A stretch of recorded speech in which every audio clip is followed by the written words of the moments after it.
Hello dear students, आप सभी का उत्कर्ष परिवार में दिल खोल के हार्दिक स्वागत है। मैं हूं डॉक्टर मनोहर, एक बार फिर आपके सामने हाजिर हुआ हूं। जी हां साथियों, आज मैं नई जानकारी लेके हाजिर हुआ हूं। जैसा कि साथियों आप जानते होंगे, जो विद्यार्थी यूपी से बीएससी नर्सिंग करना चाह रहे हैं तो यूपीसी नेट का एग्जाम आपको 21 मई को है। जी हाँ, बिल्कुल 21 मई को आपका एग्जाम है। तो मैं ऐसी उम्मीद करता हूं कि सबने अभी तक एडमिट कार्ड प्रिंट आउट करवा दिया होगा। तो आप सभी से पहली रिक्वेस्ट यह है कि जिसने अभी तक एडमिट कार्ड प्रिंट आउट नहीं करवाया वो एडमिट कार्ड निकाल दे। साथ ही साथ एडमिट कार्ड के साथ 2 पेज दिए गए हैं, उसके अंदर आपको कंप्लीट जानकारी दी गई है कि आपको एग्जाम के दौरान क्या क्या आपको ध्यान रखना है। इस बात का आपको ध्यान रखना है। उसके खुला खुला मेंशन है कि आपको ऑर्नामेंटल पहन के नहीं जाने हैं, कड़ा पहन के नहीं जाना, वॉच अलाउ नहीं है, ब्लूटूथ अलाउ नहीं है, मोबाइल अलाउ नहीं है, पर्स अलाउ नहीं है। जितनी जानकारी उस पर दी है उसको आप फॉलो करें, अच्छे से एक बार उसको रीड करें। दूसरी बात, जो आपको एग्जाम के दौरान किस बातों का ध्यान रखना है वो मैं आज बात करूंगा। और साथ ही साथ साथियों, आपका जो एग्जाम का टाइमिंग है, आपकी रिपोर्टिंग टाइम 9 बजे दी हुई है। तो आप सभी से रिक्वेस्ट है कि आप समय पर, टाइम पर एग्जाम सेंटर पहुंच जाए। और मैं आपसे यही कहूंगा, एटलीस्ट 1 से आधा घंटा पहले ही एग्जाम सेंटर पे आप पहुंच जाए। और कहीं दूर गांव में आपका पड़ गया है सेंटर, तो आप पहले एक दिन जाके किसी भाई को भेज के या बहन भेज के उस सेंटर को आप देख लो कि आपका सेंटर कहाँ है, ताकि आपको ध्यान रहे उस सेंटर में मैं इतने टाइम में पहुंच सकता हूं। वैसे आपका एग्जाम 11 बजे से स्टार्ट होगा, लेकिन साथियों बहुत बार आपने देखा होगा बच्चे 1 मिनट से लेट हो जाते हैं, 2 मिनट से लेट हो जाते हैं, एग्जाम सेंटर के अंदर एंट्री नहीं मिलती और वो पूरे साल की मेहनत की गई बेकार हो जाती है। तो ध्यान रखें विशेष करके समय का, समय पर आपको एग्जाम सेंटर पहुंचना है। दूसरी बात, तीसरी बात, अब मैं बात करूंगा कि आपको आपका एग्जाम 21 मई को है, फर्स्ट बात। सेकंड, कोई नेगेटिव मार्किंग नहीं है, इस बात का ध्यान रखें। बहुत सारे विद्यार्थियों के मन में संदेह है कि सर नेगेटिव मार्किंग है या नहीं है। नेगेटिव मार्किंग नहीं है, इसका मतलब आपको पूरे क्वेश्चन अटेम्प्ट करने हैं। सर क्वेश्चन कितने हैं? 120 MCQ बेस आपका एग्जाम होगा। इसके अंदर आपके सब्जेक्ट क्या क्या है आप जानते हो, फिजिक्स है, केमिस्ट्री है, बायोलॉजी है और नर्सिंग एप्टीट्यूड है और इंग्लिश है। हाँ या ना? 124, 24, 24, 24 और 24 120 MCQ आएंगे। जो पिछली बार 200 थे, इस बार कितने हैं? 120 MCQ है आपके। समय कितना सर? समय आपके पास 2 घंटे और 20 मिनट का है, मतलब आपके पास समय बहुत है। मान सकते हो आपको 140 मिनट है, 1 मिनट में आपको एक क्वेश्चन करना है। ये आपके पास बेसिक डाटा आप जानते हो, फिर भी मैंने आपको बता दिया। अब साथियों आपको ध्यान क्या रखना है, OMR सीट कैसी मिलेगी आपको और कैसे आपको पेपर पैटर्न करना है। तो सबसे पहले मैं बात करूं आपको, जैसे ही आपको एग्जाम सेंटर पे आप पहुंच गए, टाइम पे पहुंचना था ही आपको। उसके साथ ही जैसे ही आप एग्जाम सेंटर में जाते हो, कुछ बच्चे क्या करते हैं कि सर रिपोर्टिंग टाइम है, उसी टाइम जाते, आधा घंटा पहले जाके वहीं बैठ जाना। और एक बात मेरे को याद आ गई, मेरे भाई एम्स का एग्जाम था और 1 बजे से एग्जाम था। बच्चे सुबह से जल्दी चले गए घर से, कुछ खाया पिया नहीं, एग्जाम सेंटर में बैठ गए और वहां पे बच्चों को बैठ के भूख लग जाती है। तो ध्यान रखे, थोड़ा ब्रेकफास्ट वगैरह करके जाए, इस बात का ध्यान रखना। ताकि आप जानते हो जब ब्रेन एक्टिव होता है आपका तो ग्लूकोज की कंजम्पशन ज्यादा करता है, तो भूख लग जाती है। तो प्रॉपर आपको डाइट लेके जाना है। जैसे ही आपको पेपर के अंदर बुकलेट मिलती है, पेपर मिलता है, तो उसके अंदर ही OMR सीट होगी। क्या होगी? OMR सीट होगी। तो आप फर्स्ट आपको ये देखना है, जैसे ही आप पेपर को खोलते हो तो सबसे पहले आपको चेक करना है कि पेपर के अंदर कोई पेज मिसिंग तो नहीं है। कई बार ऐसा हो जाता है, जैसे इस बार नीट के अंदर भी बड़ी वही प्रॉब्लम हुई कि सीक्वेंस गलत था। फिजिक्स के क्वेश्चन का केमिस्ट्री क्वेश्चन डाल दिए, केमिस्ट्री में बायो के डाल दिए। तो आपको ध्यान रखना है कि सबसे पहले आपको देखना है जो उसके अंदर मार्किंग कर रखी है 1 2 3 4 सारे सीक्वेंस है या नहीं है। यदि है तो आपको उसके बाद आपको देखना है कि जो बुकलेट है और OMR सीट है उसके आपको कोड नंबर या सीक्वेंस नंबर आपको मैच करने हैं। वो ठीक है, ओके। देन आपको उसको अच्छे से, पहले आपको बुकलेट 10 मिनट पहले मिल जाती है, तो आपको अच्छे से रोल नंबर फिल करने हैं आपके। जैसे सपोज कीजिए आपको रोल नंबर फिल करने, बुकलेट आपने निकाल दी। अच्छा, आपके पास जो OMR सीट है, OMR सीट के साथ कार्बन कॉपी भी है, तो आप ध्यान रखें, आपको पहले अच्छे से रोल नंबर भरना है। सपोज कीजिए मेरा रोल नंबर है AB तो हो गए 850163 9 कुछ भी है, ये आपने भर दिए, अच्छे से भर दिए। ध्यान रखें OMR वैसे भी मैनुअली चेक होती है, क्या, रोल नंबर, तो घबराना नहीं है। अब आपको जैसे 8 है तो पहले आप इसके सीक्वेंस जाओगे, 8 कहां है, यहां है, 8 को बबलिंग कर दी। फिर आपको देखना 5 कहां है, ये 5, एक बार दोबारा ऐसे करके देख लेना, 5 पे है ना, तो 5 कर दिया। अब सर बबलिंग कैसे करनी है, अब आपने देखा ये 1 है तो ये 1 है, ठीक है, इसके बराबर में तो 1 भर दिया। तो ऐसे ये कितना 6 है, तो ऐसे ऊपर जाना है, ये 6 है, और एक बार दोबारा या पेन रख के देख लेना मैं ठीक हूं ना, हाँ ठीक हूं, तो भर देना। तो पहले आपको अच्छे से आपने को बबलिंग करनी है। देन आपको बुकलेट पे आपका नाम लिखना होगा, जी हाँ बिल्कुल, आपको स्टूडेंट का नाम मेंशन करना होगा। तो सबसे पहले आपको रोल नंबर भरने हैं, देन आपको अपना नाम लिखना है, किसमें, कैपिटल लेटर में, ओनली कैपिटल। तो सबसे पहले आप अच्छे से नाम लिख लेना। अब बच्चों बहुत सारे विद्यार्थियों के साथ ऐसा होता है कि नाम बड़ा होता है, नाम में कई बार मिस्टेक हो जाती है।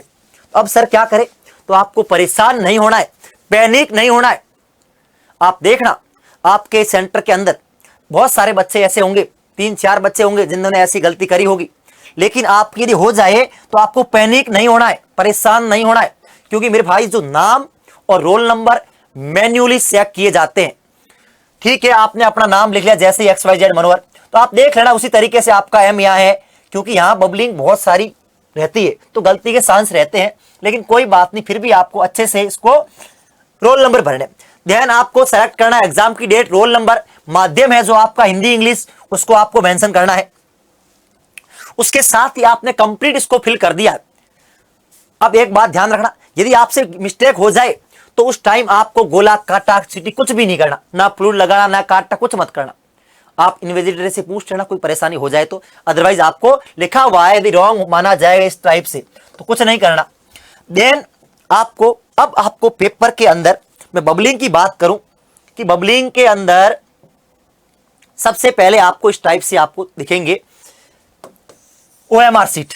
OMR सीट के ऊपर आपको सबसे पहले यह देखना है, जैसे ही आपको क्वेश्चन पेपर मिला तो आपको सीक्वेंस देखना है। क्या देखना है, सीक्वेंस, कि physics, chemistry, biology, nursing aptitude और जीके नहीं इंग्लिश।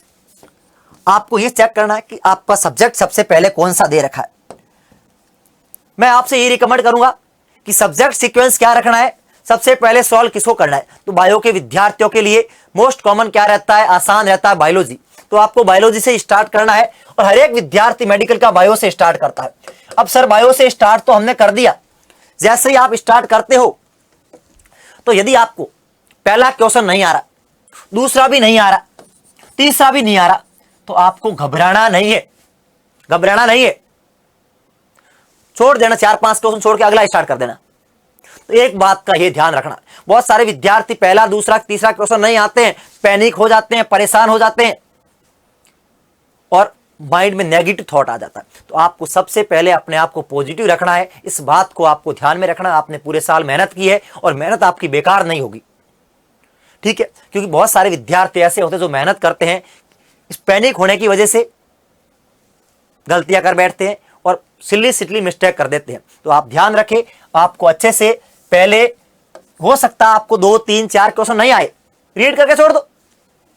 अब आपने सीक्वेंस में आप बायो आप कर लीजिए, फिर आपको नर्सिंग एप्टीट्यूड करना है।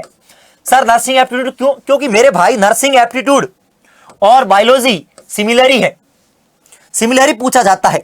जो आपके ह्यूमन हेल्थ एंड डिजीज है, विटामिन है, इनसे ही पूछा जाता है हार्मोन्स वाले चैप्टर में। तो आपको नर्सिंग एप्टीट्यूड करना है, फिर आपको केमिस्ट्री करनी है। क्या करनी है, केमिस्ट्री, और फिर आप इंग्लिश भी कर सकते हो और या फिर आप फिजिक्स कर सकते हो, आपके ऊपर डिपेंड करता है। लेकिन आपको स्टार्टिंग के तीनों तो यही सीक्वेंस रखना है। किसी इंग्लिश स्ट्रांग है, इंग्लिश मीडियम का विद्यार्थी है तो इंग्लिश पहले कर लो, लेकिन यूपी में मैक्सिमम हिंदी मीडियम के विद्यार्थी है तो कोई घबराने की जरूरत नहीं है। दूसरी बात, आप सीक्वेंस से आप कर रहे हो, अब कई बार आपको यदि प्रश्न समझ में नहीं आया तो कम से कम कोई हिंदी मीडियम का विद्यार्थी है, इंग्लिश ठीक है तो एक बार इंग्लिश में भी रीड कर लिया करो। यदि कोई इंग्लिश मीडियम का विद्यार्थी है उसको दिक्कत हो रही है तो हिंदी में रीड कर लिया करो। मतलब आप यदि किसी क्वेश्चन में फंस जाओ तो आप एक बार लैंग्वेज प्रॉब्लम हो जाए तो रीड करना अच्छी बात रहती है। नेक्स्ट सीक्वेंस के बाद आपको, अब आप क्वेश्चन सॉल्व कर रहे हो तो जैसे ही आपने क्वेश्चन पढ़ा ऐसे आपके माइंड में आएगा कि इसका आंसर यही होगा, मगर आपको चारों ऑप्शन रीड करने हैं।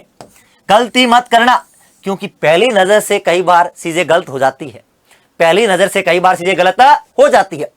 तो आपको ध्यान रखना है कि एक बार सारों 4 ऑप्शन आपको रीड करने हैं और क्वेश्चन को अच्छे से पढ़ना है। चारों में से जो ठीक लगे उसको टिक करना है। अब सर मैंने तो ठीक है, मेरा एक क्वेश्चन था, मुझे आता था, चारों ऑप्शन मैंने रीड किए, इसका आंसर सी था, मैंने सी दे दिया। अब मैं सेकंड पे गया तो सेकंड में गया, मुझे सेकंड क्वेश्चन नहीं आ रहा, सेकंड क्वेश्चन मुझे नहीं आ रहा। मैंने इसको पढ़ा, मुझे डाउट है किसमें, कि ऑप्शन बी में और सी में, बी में और सी में। तो आप लोग करें क्या, आपको यदि बी और सी में कंफ्यूजन है तो ज्यादा टाइम ना लगाए। ऐसा नहीं आप इस क्वेश्चन को लेके बैठ गए और आप मतलब 1 2 3 मिनट खराब कर दिए, ना बाबा ना। मैक्सिमम 40 मिनट, 40 टू 50 सेकंड की बात कर रहा हूं, मिनट नहीं, सॉरी मेरे भाई, मिनट की नहीं, सेकंड की बात कर रहा हूं। 1 मिनट से पहले आपको उस क्वेश्चन को लीव कर लेना। यदि आपको बी और सी में ऑप्शन है, आप फिक्स है, फिर आप इसमें ये देखिए एलिमिनेशन मेथड लगाइए कि सर ए कभी जिंदगी में ही नहीं हो सकता, डी भी नहीं हो सकता, और बी और सी में आप रिस्क ले सकते हो, लेकिन यहां रिस्क है ही नहीं, यहां नेगेटिव मार्किंग है ही नहीं। तो आपको क्वेश्चन सारे सॉल्व करने हैं, लेकिन एलिमिनेशन मेथड से। कई बार आपसे क्वेश्चन नहीं हो रहा है तो आप देखिए ए नहीं हो सकता, डी नहीं हो सकता, अब बी और सी में आप रिस्क ले सकते हो, सॉल्व कीजिए। अब आपको ऑप्शन सारे रीड करने, अब फिर आपको टिक करना है पेपर के ऊपर। आपने जैसे ही आपने पहला क्वेश्चन का आंसर सी है, दूसरे का डी है, आपने टिक कर दी। अब बच्चे जो गलती करते हैं वो क्या करते हैं, उस टाइम हमारा ब्रेन बहुत एक्टिव होता है। ऐसे बच्चे मैंने बहुत सारे देखे जो पहले पूरा पेपर सॉल्व करते हैं और फिर बबलिंग करते हैं, और जब बबलिंग करने आते हैं ना, तो जब 120 क्वेश्चनों की बबलिंग करते हैं ना, तो भाई साहब गलती हो जाती है। एक मेरा स्टूडेंट था, बहुत अच्छा पढ़ने में था, नीट का एग्जाम दिया, 180 क्वेश्चन होते हैं, उसने पेपर पूरा सॉल्व किया पहले। अब वो बबलिंग कर रहा था, उसके 124 की जगह 21-20 में छोड़ रखा था, 124 का 123 में हो गया। ऐसे करके इसने 4 क्वेश्चन लगातार ऊपर नीचे कर दी बबलिंग में, और उसका सिलेक्शन रुक गया। ये कहानी नहीं, रियल बात है। तो ध्यान रखे कि सर कितने क्वेश्चन के बाद बबलिंग करनी है। तो देखिए सबका अपना अपना तरीका होता है, लेकिन मैं आपको यही सजेस्ट करूंगा। आपके देखिए 24 क्वेश्चन है, तो आपके पास 2 तरीके हैं, या तो आप 24 जैसे एक सब्जेक्ट हुआ, एक सब्जेक्ट की आप बबलिंग कर दो, या फिर दूसरा आप तरीका ये अपना सकते हो, जैसे आपने ये पेज सॉल्व किया, यहां पे 10 क्वेश्चन थे, इस 10 क्वेश्चनों की इस पेज के बबलिंग कर दी, फिर नेक्स्ट पेज पे गए, नेक्स्ट पेज की बबलिंग कर दी। जैसे ही पहला दूसरा तीसरा 10 क्वेश्चन हो गए, ये पेज पूरा हो गया, इसकी बबलिंग कर ली। वो डिपेंड आपके ऊपर करता है, ठीक है। यदि आपके गलतियों के चांस ज्यादा होते हैं तो मैं तो आपसे यही सजेस्ट करूंगा कि आप अच्छे से देखें जरूर, और हमेशा जब आप बबलिंग करते हो इस बात को टिक करना है। अगला, टाइम डिस्ट्रीब्यूशन आपको बराबर कर रखना है। मतलब ये नहीं कि आप फिजिक्स सॉल्व करने बैठ गए या केमिस्ट्री सॉल्व करने बैठ गए और आपका 1 घंटा निकल गया। आपको समय का ध्यान रखना है। मतलब आपको माइंड में यह होना चाहिए कि 1 मिनट के हिसाब से आपका क्वेश्चन जाना चाहिए, 1 मिनट के हिसाब से। मतलब आप 60 क्वेश्चन कर रहे हो, 60 क्वेश्चन पे पहुंच गए हो, तो आपको लगना हो 1 घंटे के अंदर 60 के आसपास आपके क्वेश्चन होने चाहिए, 1 घंटे के अंदर। क्योंकि हो सकता है फिजिक्स के अंदर आपको कैलकुलेशन करनी पड़ जाए। और एक बात और ध्यान रखना, जो बच्चे अच्छे पढ़ने में होते हैं वो ओवर कॉन्फिडेंस हो जाते हैं, और भाई साहब बायोलॉजी के अंदर 25 क्वेश्चन भाई साहब 10 मिनट में उड़ा लेते हैं। ये भी मत करना, ये भी मत करना, क्योंकि ज्यादा जल्दबाजी से भी गलतियां हो जाती है। तो आपको बायो के एरिया आपके पास 24 क्वेश्चन है तो उसको टाइम दीजिए, कम से कम 15 मिनट तो दीजिए। तो टाइम का आपको इक्वल डिस्ट्रीब्यूशन रखना है, टाइम का ध्यान रखना है। OMR फिलिंग करनी है एवरी 10, 20 या 30 क्वेश्चन के बाद, ये ध्यान रखना। एक साथ OMR सीट मत करना। और साथ ही साथ यदि कोई सब्जेक्ट आपको ऐसा लगे कि बहुत मुश्किल आ गया, आपने 10-15 क्वेश्चन पढ़े, आपसे नहीं हुआ तो उसको रीड करके थॉरोली अगले पे स्किप कर जाओ। हो सकता है वो सब्जेक्ट मुश्किल दे रखा। मैं ये नहीं कह रहा बायो आपकी स्ट्रांग है, लेकिन दुर्भाग्य से बायो का पेपर डिफिकल्ट आ गया तो आपको घबराना नहीं है। केमिस्ट्री है ना, फिजिक्स है ना, नर्सिंग एप्टीट्यूड है ना, तो मुश्किल होगा सबके लिए, मुश्किल होगा, आसान होगा सबके लिए आसान होगा। इस बात का भी आपको ध्यान रखना है। नेक्स्ट मैं बात करूं कि अब बबलिंग कैसे करनी है। सपोज कीजिए मैंने सर 10 क्वेश्चन कर दिए और 10 क्वेश्चनों की बबलिंग करने लगा हूं, तो सबसे पहले आपको जो पेन वहां पे मिलता है उसको देख लीजिए अच्छे से कि बढ़िया चलता है या नहीं चलता। कोई खराब पेन आ जाता परेशानी करता है। और पीछे जो रफ सीट दे रखी होती है उसमें थोड़ा सा करके देख लेना ताकि उसकी टिप वगैरह अच्छी हो जाए, काम करने लायक हो जाए। अब आप कर रहे हो बबलिंग, जैसे आपके पास ए है, मेरा 10वां क्वेश्चन कर रहा हूं, तो मैं 10वां क्वेश्चन की बबलिंग कर रहा हूं। पहले देखिए 10 ये है, फिर एस जाइए, वह ए बी सी डी, अब डी है तो डी से बाहर से अंदर की तरफ, बस होगी बबलिंग। अब मैं 11वां कर रहा हूं तो यहां से लेके आइए 11वां का सी, 12वां का इधर देखिए, इसके बराबर। ये ध्यान रखना, कुछ बच्चे ऐसे ढूंढते रहते हैं 11, यहीं से स्टार्ट करना। मैं यहां पे 15वां क्वेश्चन भर रहा हूं, 60वां क्वेश्चन, 60वां तो यहां गया डी, ई तो ई, 61 का यहां से स्टार्ट कीजिए बी, बी। अब ये नहीं करेगा कोई भी कि ये कर दिया या ऐसे कर दिया। ध्यान रखना है, बबलिंग करने का तरीका एक ही होता है कि आपके पास जब ऑप्शन गिवन है, आपके पास ऑप्शन गिवन है तो ये आप घर पे प्रैक्टिस कर लेना। ये आपको सीट मिल जाएगी उत्कर्ष के ऐप पर, तो वहां पे जैसे ये आपके पास ऑप्शन है तो ये सबसे बेहतरीन तरीका ये होता है कि बाहर से अंदर की तरफ, बाहर से अंदर की तरफ, ठीक है, बाहर से अंदर की तरफ। ऐसे नहीं आप रैंडम कुछ भी करे जा रहे हो, बाहर से कोनी से ऐसे करते करते करते आप सेंटर में आना है, मतलब सेंटर से बाहर से सेंटर की तरफ आना है और बबलिंग हो जाएगी। अब बबलिंग आपको अच्छे से करनी, यदि किसी कारणवश बबलिंग यदि आपकी 1-2 गलत हो जाए तो पैनिक नहीं होना है, कॉन्फिडेंस में रहना है। और साथियों किस बात का आपको ध्यान में रखना है, जैसे ये बबलिंग मैंने आपको बता दी, अच्छा साथ में आपको एडमिट कार्ड के साथ आपको एक आईडी बोला गया है, आपको आधार कार्ड हो सकता है, पैन कार्ड हो सकता है, तो आपको लेके जाना है।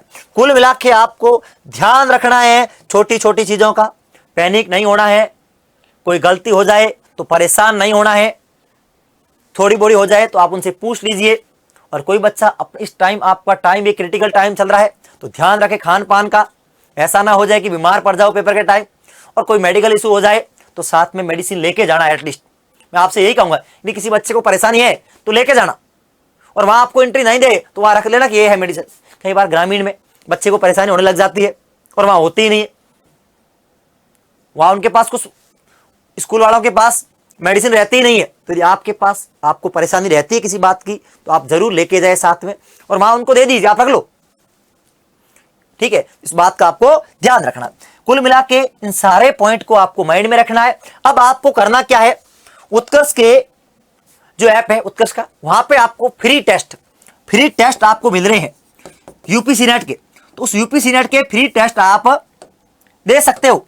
उसके लिए आपको करना क्या होगा, ऐप को डाउनलोड करना है, फिर आप फ्री सेक्शन में जाना है और वहां पे आपको टेस्ट मिल जाएगा। उस टेस्ट को आपको घर बैठ के 2 आवर में, 2 आवर मतलब आपका टाइम क्या है, 140 मिनट के अंदर उसको एज ए पेपर की टाइप आपको सॉल्व करना है। 11 बजे सीटिंग बैठानी है, 1:20 तक, 2-3 दिन कम से कम एटलीस्ट आपको 2 से 3 आपको पेपर देने हैं घर बैठ के, और अच्छे से बबलिंग करनी है, नाम भरना है ताकि आपकी प्रैक्टिस हो जाए। कुछ बच्चे ऐसे होते हैं जिन्होंने ओएमआर सीट तक नहीं देखी होती है, तो ध्यान रखना, प्रिंट आउट करवा लेना इस ओएमआर सीट का, आपको मिल जाएगी। ओएमआर सीट प्रिंट आउट करवा के आपको जो ऐप के अंदर क्वेश्चंस मिल रहे हैं उसको आप सॉल्व जरूर करें, ठीक है। साथ ही साथ आपको अच्छे से प्रैक्टिस करनी है, अच्छे से मेहनत करना है, और अपने इष्ट देव पे भरोसा रखें, अपने पे भरोसा रखें कि आपने पूरे साल मेहनत की है और मेहनत कभी बेकार नहीं जाती। तो थैंक यू सो मच। जय हिंद, जय भारत।